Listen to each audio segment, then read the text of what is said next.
নমস্কাৰ, মোৰ নাম আত্ৰে শইকীয়া। মই ডুবাই বাসিন্দা। আজি মই ঈদ আল এতিহাদ দিৱসৰ বিষয়ে দুআষাৰ ক'ম।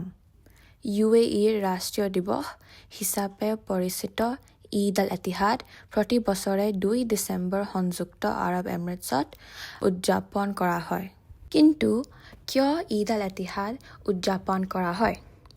2 ডিচেম্বৰ 1971 চনত আবুধাবি, ডুবাই, শ্বাৰজাহ, আজমান, কুৱেইন, ফুজেৰা আৰু পিছলৈ ৰাছেল খেমা এমিৰেটছসমূহে একত্ৰিত হৈ UAE গঠন কৰিছিল। UAE প্ৰতিষ্ঠাপক পিতৃ প্ৰয়াত মহামহিম শ্বেখ জায়েদ বিন চুলতান আল নাহয়ানৰ নেতৃত্বত এই কাম কৰা হৈছিল।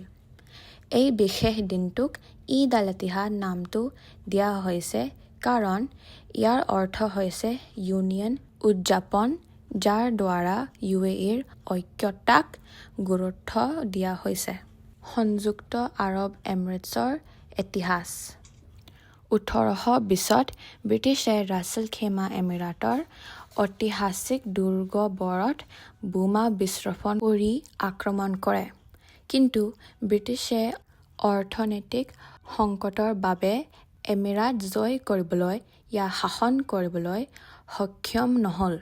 বৰঞ্চ ব্ৰিটিছ আৰু উপকূলীয় এমিৰাটৰ শাসকসকলে জেনেৰেল মেৰিটাইম ট্ৰিটিটো স্বাক্ষৰ কৰিছিল আৰু এইদৰে এমিৰাটসমূহক ট্ৰুচিল ষ্টেটছ বুলি জনা গৈছিল। এমিৰাটৰ মাজত সংযোগ বৃদ্ধিৰ বাবে ট্ৰুচিল ষ্টেটছ কাউন্সিল গঠন কৰা হৈছিল। 1964 চনত প্ৰয়াত শ্বেখ জায়েদ বিন চুলতান আল নাহয়ান আবুধাবিৰ শাসককৈ স্বতন্ত্ৰ UAEৰ গঠনৰ দিশত কাম আৰম্ভ কৰে। 1968 চনত ইংৰাজী ট্ৰুচিল ষ্টেটছৰ পৰা শাসন প্ৰত্যাহাৰ কৰাৰ কথা ঘোষণা কৰে। গতিকে শ্বেখ জায়েদ আৰু ডুবাইৰ শাসক প্ৰয়াত Sheikh Rashid bin Saeed Al মাকটুমে ইউনিয়নৰ বাবে চুক্তি আৰম্ভ কৰিলে।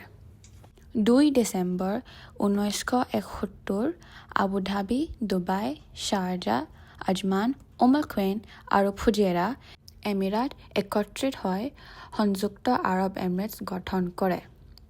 ৰাছেল খেমায়ে 1972 চনত ফেব্ৰুৱাৰী মাহত যোগদান কৰে।